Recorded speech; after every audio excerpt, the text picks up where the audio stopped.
شروع اللہ کا نام لے کر جو بڑا مہربان نہایت رحم والا ہے۔ الف لام را،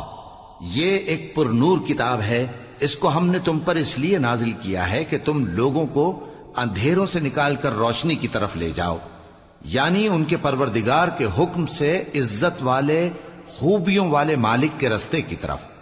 یعنی اس اللہ کے راستے کی طرف کہ جو کچھ آسمانوں اور زمین میں ہے سب اسی کا ہے۔ اور ان کافروں کے لیے عذاب شدید کی وجہ سے تباہی اور بربادی مقدر ہے، جو آخرت کے مقابلے میں دنیاوی زندگی کو پسند کرتے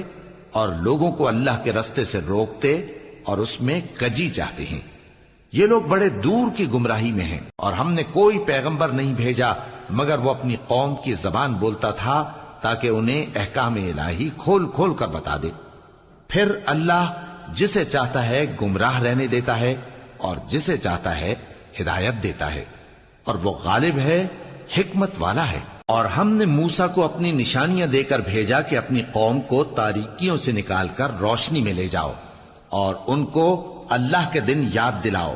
اور اس میں ان لوگوں کے لیے جو صابر و شاکر ہیں نشانیاں ہیں۔ اور جب موسیٰ نے اپنی قوم سے کہا کہ اللہ نے جو تم پر مہربانیاں کی ہیں ان کو یاد کرو،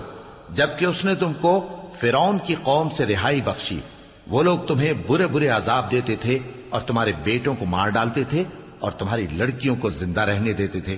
اور اس میں تمہارے پروردگار کی طرف سے بڑی آزمائش تھی۔ اور جب تمہارے پروردگار نے تم کو آگاہ کیا کہ اگر شکر کرو گے تو میں تمہیں زیادہ دوں گا، اور اگر ناشکری کرو گے تو یاد رکھو کہ میرا عذاب بھی سخت ہے۔ اور موسیٰ نے صاف صاف کہہ دیا کہ اگر تم اور جتنے اور لوگ زمین میں ہیں سب کے سب ناشکری کرو تو بھی اللہ بے نیاز ہے، قابل تعریف ہے۔